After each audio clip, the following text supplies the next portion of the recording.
Snipers, you have to see what's happening to the Bitcoin price this Saturday, as we have maintained price action so far above the $34,000 level with a low of 34,008.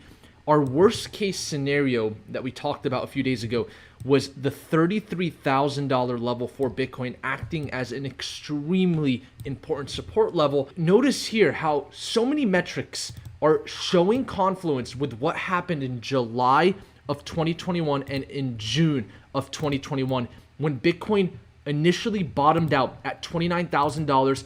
All of these metrics within the last 24 hours have reached the same levels that were reached back in June and July of 2021, indicating that for those that didn't purchase Bitcoin in this initial dip here where we came below 34,788, which ended up being the accumulation zone for institutional capital, now we're getting the same opportunity that was present in July with the current price action for Bitcoin. And so first and foremost, with on-chain metrics showing us that we've pretty much capitulated to the point of the same level of, I guess you can say, discounts that we saw in July and June of 2021. Question is, when are we going to start to see volume heading into Sunday? Today, we're exclusively going to look at the cryptocurrency market, not cover traditional markets. I see we already have Trask, Bruce, and Ariz on the live stream. I'm going to maintain my prediction that 33,000 is potentially the worst case scenario right now for Bitcoin. If we start to see price action below this market structural support around 33,000 US dollars, that would be slightly bearish in the more medium term. But if we can stay above 33,000, I think the likelihood of a bounce back towards some of these moving averages around the $44,800 level becomes highly probable. We're already seeing Ecuador purchasing their cheapest Bitcoin at these prices. And if you guys watched Michael Saylor's recent interview with Crypto, it's quite clear that after December 2020, institutional interest in this market really began to increase, right? And so we have to realize that right now what we're seeing is a shakeout of all of the positions that were entered into the market post January 2021, pretty much right after December 2020, when the crypto market really started to push to the upside. We're back to the same prices that we saw back in that time frame in January of 2021. And so when we look at the VPVR and we look at where most of the positions were accumulated, notice if we were to just look at when Bitcoin broke its previous all-time high from 2017, where have most of the positions been accumulated in terms of price level? We'll just take the chart and look at exactly when we broke out from that day. Notice how the VPVR is telling us 34,659 is where most of the positions were accumulated after we saw the major breakout from our previous all-time high. So we can assume at this point, and guess what? Tesla got in around 31,000. Elon Musk bought in around 31,000. And so we are within 10% of that price range right now. And you have to ask yourself, if the richest person in the world, the most successful and smartest person in the world, accumulated his positions inside of this range here between 35,000 and 30,000, would it be a smart time to be dollar cost averaging positions into Bitcoin with Ethereum's weekly RSI at levels that we haven't seen since December of 2019? Is that a time to be dollar cost averaging positions and buying into the fear of the market? I certainly think that's the case. I'd love to hear you guys' opinion. Convince a Bitcoin OG in the live chat right now. We'll read some of those as we end this analysis, and I'll address some more questions as well. I see we have wants over needs on the live stream as well. Dwayne Racklam. Remember to smash the like button for the YouTube algorithm, by the way. So 34,659 VPVR is saying that's where most of the positions were accumulated after Bitcoin broke through 20,000, the previous all-time high, right? So we're already pretty much at the floor. And so we've pretty much cleared out most of the new individuals that have come into this market after January of 2021. And that's clearly shown with the on-chain metrics that we just showed you guys, where it's saying that most people, that have entered positions recently are in a loss.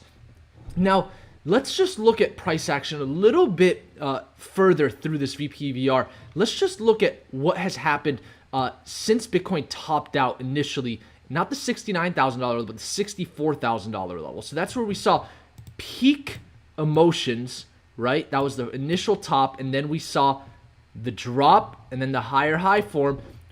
Guess what? 36,341 is where we saw the most amount of accumulation. So 34 to 36,000 is where we've seen the most amount of volume. Now, if we look at what happened after this drop, and we saw smart money accumulate here below that $35,000 level, where were most of the positions initiated? Well, guess what? After we saw the bottom, the initial bottom, guess how far up the average price of positions comes up to? 46,000. That's why a lot of people that recently entered into the market are in a loss. They're being tested right now, right? So 46,000 is a very important level. That's where there's a lot of volume here. You can see major accumulation, and we're so far below that level. The question is, how many more sellers could really come into this market when we're 25% down from the average price that most people got in after we saw the initial bottom at 29,000? So it's quite clear right now that we're at discounted prices. And so we really have to ask ourselves, is this an opportunity to be entering into positions? Well, here's what I'll say. When it comes to leveraged positions, this is an extremely risky time to be entering into leveraged positions. But when it comes to spot positions, I think this is the prime opportunity to be dollar cost averaging long-term positions that you plan to hold for 3 to 5 years, because at this point, I do not expect Bitcoin to see downside below 33,000 in the immediate short term. I think that at some point or another, we're going to see a bounce. And if we go into the hourly chart, we start looking at some of the hints that we're getting. Notice how we finally saw some institutional buy volume below 34,788. Not a surprise for those that were tuned into the channel. We got below 34,788, major level, and then we saw institutional volume come in. Same thing happened here recently when we came below 40,000 and institutional volume. Actually, we saw more institutional volume this time, but pretty much the same amount of institutional volume kept Bitcoin afloat for quite some time, right? And so could we assume now that we've broke through 38,000 and 36,500, we've come below 34,788, that we finally saw some institutional volume come in, that we could potentially start to range above 34,788 and potentially come back to test 38,000 in the immediate short term? I think this right here is going to be the price action that we're going to be expecting here over the next few days. It's going to be maintaining price action above 33,000, maybe staying below 38,000 in the short term, but ranging between 34,788 and 38,000.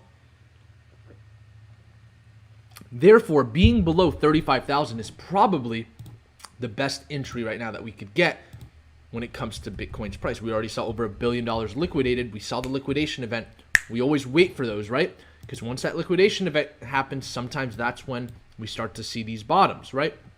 So if we were to assume similar price action to what we saw here in June to July, we could assume that we might just have a cup of coffee here, wait for traditional markets to figure out what they want to do before we see continuation to the upside. But at this point, I don't think that we're going to be seeing much more price action below the $33,000 level. If we do, it could be a wick.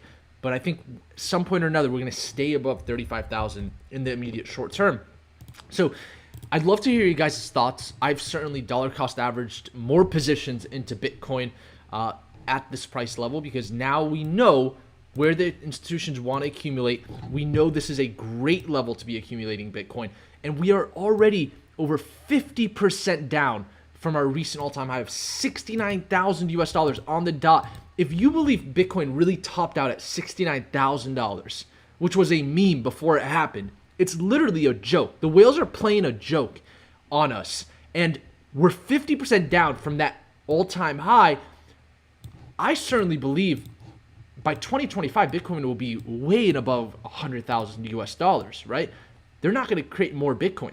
And so right now we're getting a 50% discount. If you walk into the store, before I read some of your guys' opinions, I see Tuan here says he respectfully disagrees here. So we're going to get a little bit, we're going to get a little back and forth here with the live audience in just a sec. But if you walk into your favorite store and you see your favorite item 50% off, what are you going to do? Are you going to just let it sit there and maybe come back another day and then find out it's not 50% off anymore? Or are you going to take advantage of that opportunity, right? And so I'm going to convince you guys right now and say, when Bitcoin is 50% off from the all-time high of 69,000, which we pretty much know is a joke, is it not the right time to be buying into the fear? Well, obviously, Tuan disagrees here respectfully and says, back in the summer, we had the 50-week moving average below us as support and nothing but air now. Also, stock market looks to be on the edge of collapse. I would say that anybody that has ever said the stock market has been on the edge of collapse has been utterly wrong. The stock market over the last 100 years has continuously brought over 7 to 10% gains every single year on average and has never, ever stayed at levels that have maintained a downtrend. That's what we saw in March 2020. Extreme fear, stock market corrected, and then it broke through its highs, right? And so it's just economics, right? As inflation increases, as we start to see the US dollar lose its value, the M2 supply increases, assets start to increase in value, right? And so I think that anybody that says the stock market's on the verge of collapsing is, obviously extremely fearful and has the wrong opinion. I mean, it's just science. Look at the past and look at what has happened before, right? So Ari says, what are you drinking? Bang Energy. Dwayne says, while I agree with long-term dollar cost averaging, I believe we will all consolidate lower and have sideways movement while traditional investors realize the value of Bitcoin. Here's the thing. Traditional investors have already realized the value of Bitcoin after Elon Musk purchased his Bitcoin at 31,000 US dollars in January of 2021.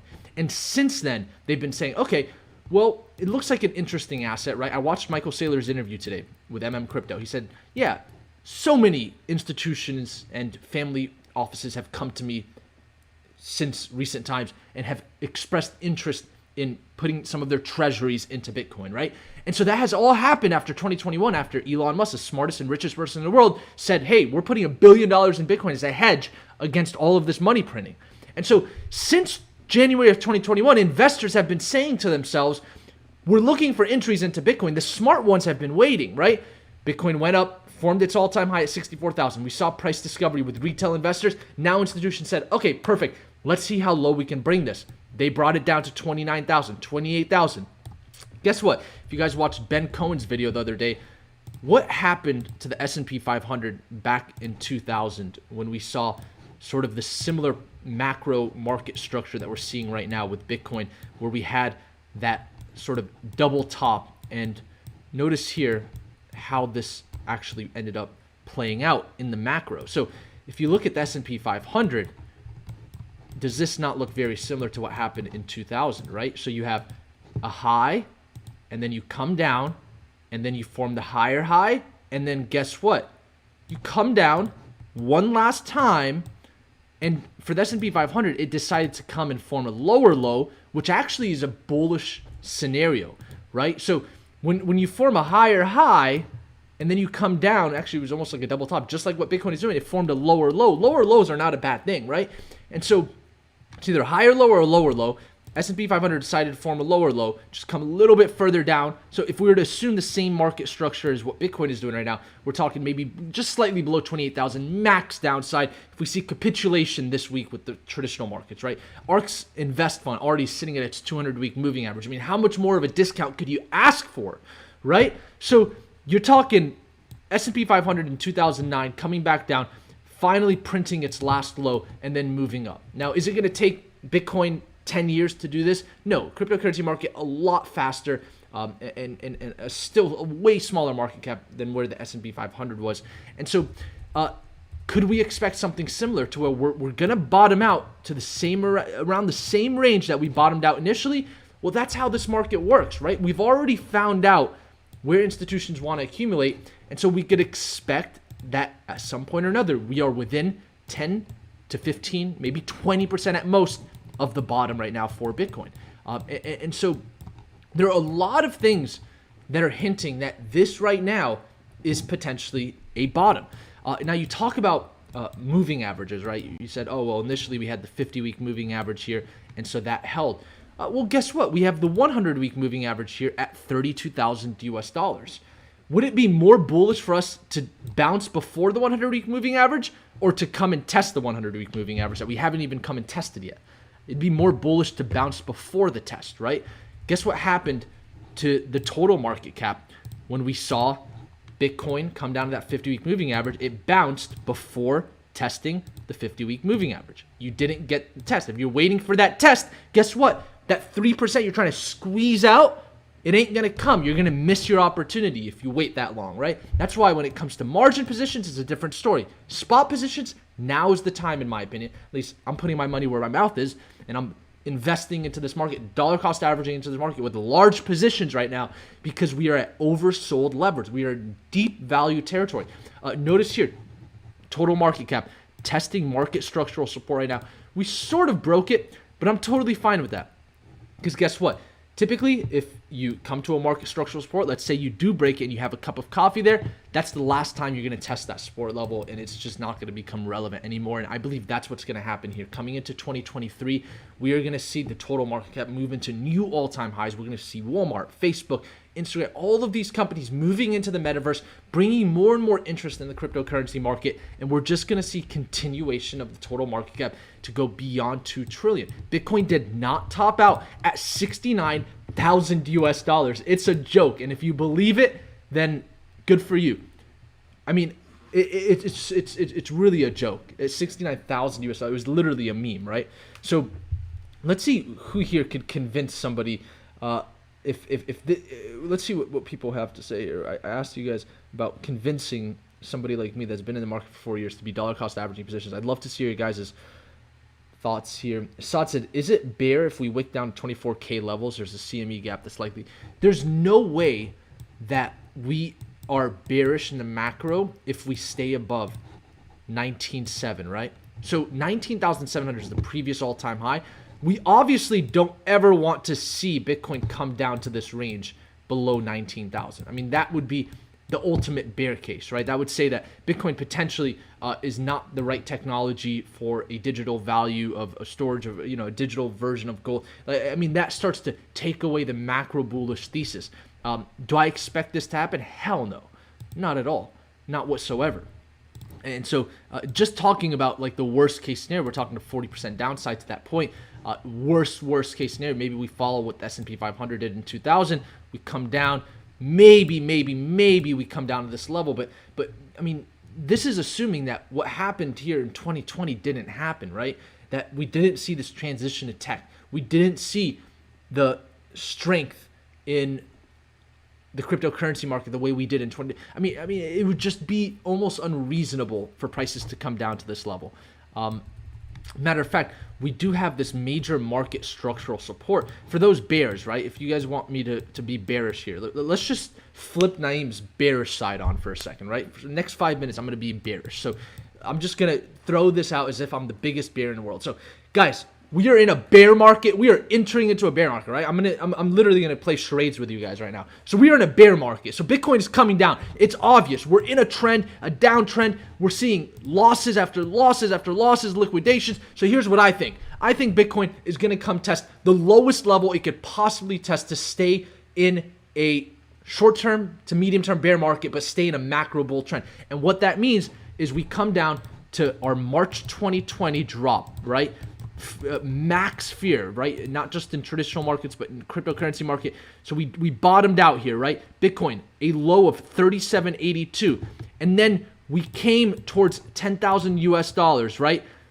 And we broke through 10,000 and we came back down. Everyone was like, all right, Bitcoin, it hit 10,000. That's it. That's all. It's not going to go even further up, even though it outperformed the S&P 500 here, breaking through its March highs, coming back towards them. And then we saw test the support a second time, right? So we have a market structural support that was tested once in March 2020, a second time in a very emotional period for Bitcoin when it first crossed back over 10,000. And guess what? We have not tested the support level since we saw Bitcoin and its exuberant run up to 64,000 and then 69,000 US dollars. So if I was the max, you know, a max bear right now, I would say that the max amount of downside for a wick could be 27,000 US dollars to test that support level. Why? Because this is obviously peak fear. This is, I mean, if we open up traditional markets on Monday and we see ARK's Invest Fund really crash and free fall below its 200-week moving average, see the NASDAQ just start to drop because Apple and Microsoft, which make up like 34% of the NASDAQ index, starts to drop. If we really see that happen, well then here you go, 27,000 max downside scenario. And what does that mean? That means Bitcoin comes down about 20% more, and that's it, right? So for people that bought in at 69,000, okay, that might be, you know, that you're 90% down on your portfolio. But guess what? Here's the funny thing about it. If you think Bitcoin topped out or didn't top out at 69,000, right? Literally 69,000. The reason I keep saying that is it was $69,000 on the dot, not even 69,001. It was 69,000 on the dot, just like the meme that Elon Musk posted in October of 2021 before it happened, right? So he was probably the one with those sell limit orders sitting at 69,000, saying to himself, this is going to be the funniest thing in the world. And so let's say we just come back towards 69,000. If you don't believe Bitcoin topped out at 69,000, if we were to just go back to 69,000 right now, we're talking a 100% upside potential with a 20% max downside potential. Is that not risk to reward, right? For long-term positions, we're talking 1/4 risk to reward, right? It's a 4-to-1 ratio there, right? So we're talking 100%. But I mean, if we were to just go on TradingView, take long position here, and just draw this out, we're talking 23%. Like it did it itself. It knew what the support level was, right? Isn't that funny? And then what is the potential upside if we don't believe Bitcoin topped out at 69,000, which it would make no sense for an asset like Bitcoin to just top out at 69,000, right? I mean, it's literally a joke. There was low volume and they were able to do it. That's why it's a joke, right? Because if there was true volume here with this higher high that formed, I mean, investors would have brought the price above 69,000. They at least a cent above it, or at least a cent below it. But they didn't. Why? There was low volume. So the whales were able to control it. They were able to print their higher high. They probably didn't control this high here. This was probably retail controlling this high, right? Because guess what? It was 64,854. That doesn't seem like a joke. No, that was a real high. And then volume dipped down. And now there was less sell volume and buy volume on the exchanges. They were able to make a joke out of 69,000. And then fortunately, now they've brought us down 50%. Right? And so we're talking risk to reward of 100% minus 20% for long-term positions. And so if that doesn't convince you, I don't know what will. I mean, keep coming at me. Keep telling me that this is not the right time to be buying, and I'll keep coming back at you guys. Come on, let's go. I mean, in a friendly way, right? This is a friendly conversation we're having. But I think it's interesting to do it this way, right? Because it's almost like, does somebody actually have a good opinion on the bearish end, saying that, okay, this is actually a horrible time to be dollar cost averaging positions into the market. We're actually going to capitulate, and we're literally going to see an asteroid larger than Earth come and hit Earth, and everything that we've moved towards, everything we've progressed towards through 2020, everything that has collapsed and has been rebuilt is just going to go away again. Is that what you guys are saying?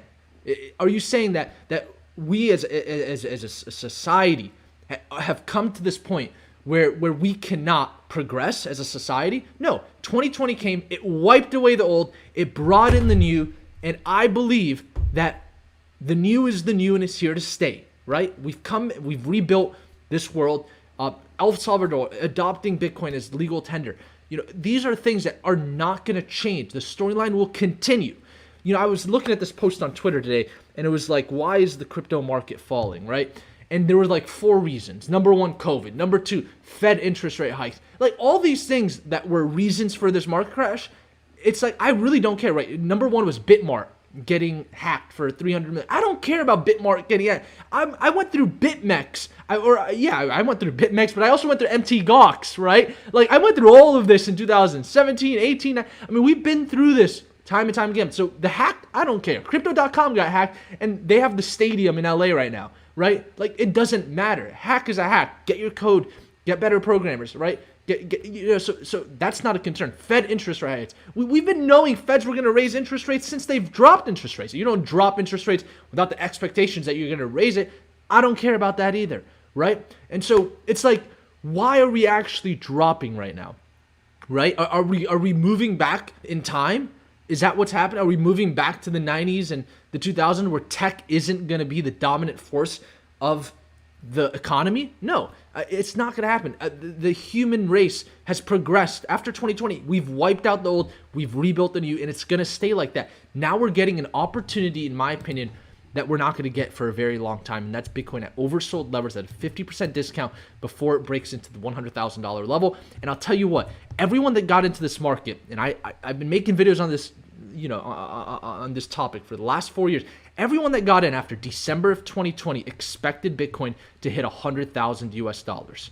That's the fact of the matter. And because it hasn't hit 100,000 US dollars at 35,000 US dollars, which Bitcoin was at the same price a year ago, and I was ecstatic. I was so happy. I was like, gosh, like, this is an 8x gain from my entry at 6,000.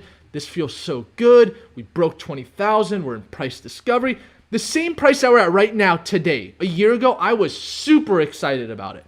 And now we're back at 35,000 and everyone's like, oh my gosh, it's the end of the world. It's over. NASDAQ's going to drop. Everything's going to drop. We're just going to enter into the worst recession of our life. And I'm sitting here like, wait, Bitcoin's at what price? 35,000. I'm still 8x on that entry at 6,000. Wow. I was so excited for this a year ago. Why wouldn't I be excited today? Right? And so why does that happen? You have to realize that when a market breaks, especially the cryptocurrency market, especially Bitcoin, because this is proven historically on charts, and you cannot deny the fact that once it breaks an all-time high, it never comes back down to that all-time high. So the fact of the matter is we broke through 20,000 and we entered into a new matrix. Now, what is that new matrix? Well, all the new people come into the market and they have their own opinions now, right? And so those opinions were, Bitcoin's going to hit 100,000. Bitcoin's going to hit 100,000. Bitcoin's going to hit 100,000, right? And so they bring it up. They find out what is the most that retail is willing to pay. They found out 64,000 was the most that they were willing to pay. Okay, perfect. Let's drop the price. So that's why you see the most amount of sell pressure, institutional sell pressure, come in. They drop the price and they wait. They see, okay, where do we start to actually see retail want to buy? And once they find that out, they make the market boring for a little bit of time. They accumulate their positions, and then guess what they decided to do? They brought it up for a higher high. Now, I have an opinion on why they brought it up for a higher high. I'll tell you exactly what this opinion is. For those that have been watching our channel for the last few months, if not the last few years, no, I said this in one of my videos. I don't know which video, but for those that entered positions in below 10,000 into Bitcoin, when we saw the initial high at 64,000, if I were to sell my Bitcoin here, I would have triggered short-term capital gain taxes.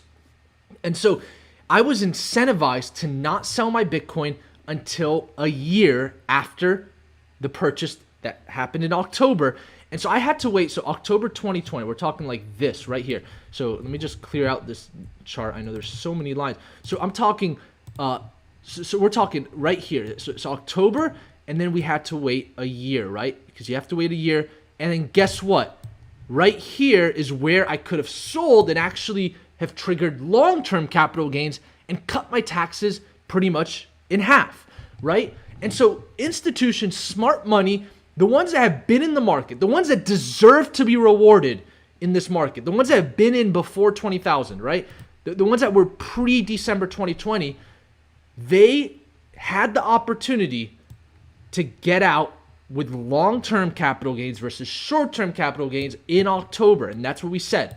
I said that on my video. I said there's a high chance that we top out here as a higher high because people are going to take long-term capital gain taxes. Because I knew I had positions in at 6,000 and my accountant said to me, you know, you can sell this right now and get long-term cap gains instead of short-term because it's been a year, right? Do you guys remember me saying that? Say yes in the live chat right now if you guys remember that. For those that were tuned in, say yes. And matter of fact, we'll do a book giveaway right now. Whoever says, actually, that's going to incentivize you guys to lie, so I'm not going to say that. We'll do a book giveaway at the end of this video. I'll ask a question. Fright said yes, he was there when I said that. So S. Luba says no, he wasn't there. But for those that were there, I said specifically, BC members, Sharif, he's been with us for a long time. He knows. Sharif, you remember that. I said, people are going to trigger, this was when Bitcoin is at 69,000 US dollars, right? I was like, people are going to sell their Bitcoin right now that got in October because now they get to trigger long-term capital gains, not short-term capital gains. So it's not a surprise Bitcoin formed the higher high. It made sense. Logically, it made sense to do that. And guess what? 69,000, it's a joke. It's literally a joke. They brought it up because people deserved it. We deserved this. We deserved to have the opportunity. And I did. I sold a lot of Bitcoin and Ethereum here. And so we deserved that opportunity. It just made sense. We got in before the break of the new all-time high. And so we needed that opportunity. It made sense. It was like a gift. And here's the other part to it. You know what else is a gift? The fact that they topped it out at 69,000 on the dot, because they know that the real people that understand technical analysis, people that have been doing charts for a long time, we know that's a joke. That's a complete joke. You don't top out an asset $69,000 on the dot after a meme was posted about it, unless it's pure manipulation, right? And so here's the second gift that you guys actually have the opportunity to take advantage of now. We know this is a joke of a top. 69,000 is a joke, right? And now we are back down 50% off after that high that we have not broke yet. And so that means that we know that Bitcoin is still Bitcoin is still going to break above 69,000 US dollars. We know that for sure because this was a joke, right? And so if that's the case, we're 50% off right now. We couldn't have asked for a better opportunity to re-enter into positions right now into the cryptocurrency market. And that's just my thoughts. So let's see. TV Time says, I sold some at 62K, 58K. I'd love to hear you guys' thoughts in the live chat. What do you think the bottom is? Now that we broke below 35,000, right? A lot of you guys were saying 38, 35 yesterday. What do you guys think the low is now? Do you guys think we've bottomed out at 34,788 pretty much? Or do you guys think we're going to see lower levels? I'd love to hear the thoughts in the live chat. And let's see here. Cole McLaren says, I've been subscribed for 3 years and you're still the same person. It's hilarious. Thank you. Big A says, my accountant told me in February 2021 should sell all my crypto before it goes to zero. LOL, just do your taxes, bro. I love it. Trax says, this is a second chance for so many to not make the mistakes previously made. Poor buying and lack of knowledge all become forgiven by acting now. Guys, look at this. ARK Invest Fund, one of the top performing innovation funds of 2020. Look at where it's sitting right now. If I'm going to be dollar cost averaging into traditional markets, this is the ETF I'm getting into. I'm still going to be getting into, broad market ETFs because those are very, very, very strong for the long term. But look at this, 200-week moving average. Do you guys understand the importance of a 200-week moving average? Where is Bitcoin bottomed out every single time during a massive bear market? The 200-week moving average. We have to pull up a Bitstamp chart because we don't even have enough price history on Binance for this. But look how important the 200-week moving average is. So we bottomed out the 200-week moving average in October of 2018 when Bitcoin was at 3,000 to 4,000 US dollars. We never came below the 200-week moving average, right? It's this blue line. And then we came in March 2020 and we tested the 200-week moving average another time, right? Never breaking this 200-week moving average. We didn't even go before Bitcoin hit 20,000 US dollars. And guess what? Even when Bitcoin was at $228, it never wanted to go below its 200-week moving average. Even before there was even 200 weeks of Bitcoin's existence, when it first came out, when the 200-week started printing on the chart, it still didn't want to go below that level. And we could assume that even here, it wasn't below the 200-week moving average. So the 200-week obviously is the best possible price that you can get on any asset when it hits that level, right? And so do I think Bitcoin is going to hit its 20-week moving average where it's currently sitting? Well, it's a little bit of a hard question because guess what? It does actually make sense that it wouldn't be against the macro thesis that we are gonna, like here's the thing. We could theoretically come down to the 200-week moving average at 19,500.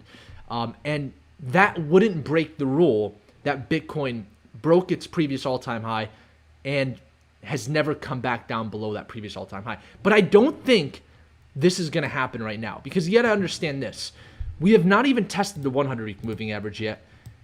Tech is still extremely bullish. Unless you really believe everything that we rebuilt in 2020 into 2021 is going to be wiped back away, then the fact of the matter is I don't think the 200-week is going to be tested until it's further up.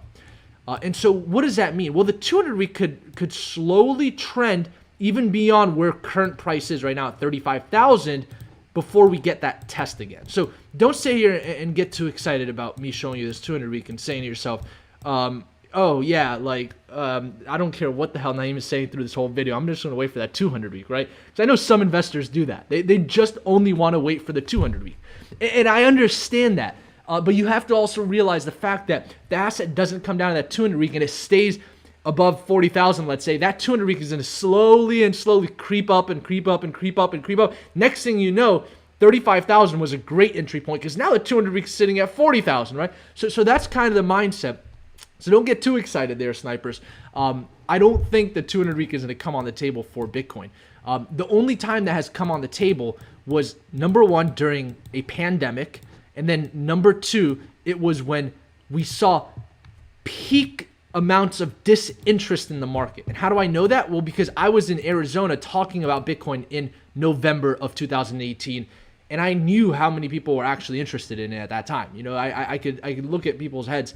Most of them were down looking at their phone while I was on the stage speaking about it. And so I knew people were at peak disinterest. And so, and guess what? This happened months after the monthly moving average convergence divergence flipped red, right? So one thing that has recently happened, we talked about this recently, is the MACD. I literally pulled up McDonald's just now by accident because I didn't click indicators. So we also know that the MACD recently, just now, has on the monthly chart flipped red for the first time, right? And it has actually crossed below the short-term. So the long-term and short-term moving average there has crossed below. So we saw a MACD crossover and it flipped red, right? And so that also happened here in June of 2018, and it took Bitcoin months and months and months to test that 200-week moving average after that flip that happened right here in June and July, right? So the flip happened right here. So we're pretty much at this point where current price action is. But you got to understand, this is a different market than 2018. 2018, Bitcoin dominance followed the DXY, and people were still fearful from altcoins moving back into Bitcoin. This time around, Bitcoin dominance decoupled away from the DXY. And so do I expect this same disinterest phase to come into the equation? I don't expect this to happen again. This disinterest phase is not going to happen, in my opinion, because of what happened in 2020 in the transition into tech, right? People now know and are confident that the transition has already happened and is currently happening and is in the early stages of happening, right? So it's almost like this was more of a speculative run-up, and that's why we were able to get this period of time of people completely forgetting about price, and then it came down to the 200-week. So I don't expect this to be a reason for us to come to the 200-week again. I think that the reason Bitcoin would have to come to this 200-week again is something like this, what happened in March, where it was just a broad market event that brought all markets down. And so it has to be black swan. But you can't sit here and tell me what's happening in Russia and Ukraine is a black swan event. That's called a white swan event. It's called, okay, macroeconomics. Or geopolitics, macro geopolitics, right? We've been expecting this for a long time. None of this is a surprise.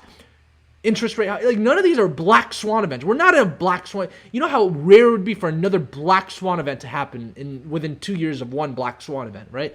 So realize that the 200-week, in my opinion, is off the table right now. I don't believe. Now, could we theoretically come down to the 200-week?